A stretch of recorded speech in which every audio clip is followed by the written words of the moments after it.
આપણે મરી ગયા પછી આપણા દીકરા કે આપણી ઘરવાળી આપણા પાછળ 12મું સારું કરશે એનો ભરોસો નથી. પથારી વર્ષ થયા પછી દીકરા કે વો સેવા કરશે કે કેમ?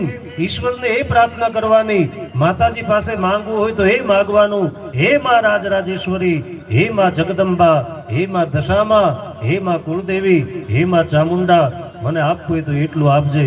એક ગ્લાસ પાણી પણ મારે દીકરા વહુના હાથથી માંગવું ન પડે, મારો હાલતો ચાલતો જીવ નીકળી જાય. બસ મુझे यही चाहिए और कुछ नहीं चाहिए मुझे साहब. હોશિયાળા થવાનું શું?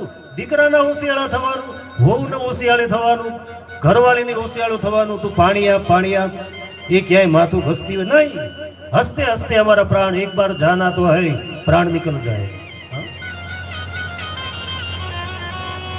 આપણે આપણા હાથથી જેટલું સત્કર્મ કર્યું છે, જેટલું પુણ્ય કર્મ કર્યું છે, જેટલું લોકોના જીવને ઠાર્યા છે, લોકોના ઘરની અંદર જેટલા અજવાળા કર્યા છે, ये आपके साथ આવવાનું છે साहब. और जीवन में ढोंग नहीं होना चाहिए, जीवन में आडंबर नहीं होना चाहिए, जीवन में कुटिलता नहीं होनी चाहिए, जीवन में कपट नहीं होना चाहिए और जीवन में बनावट नहीं होनी चाहिए. जीवा छो एवं जीवन जीवो, पारदर्शक जीवन जीवो, पवित्र जीवो, निखालस जीवो, केंद्र में मां जगदंबा ने राखो.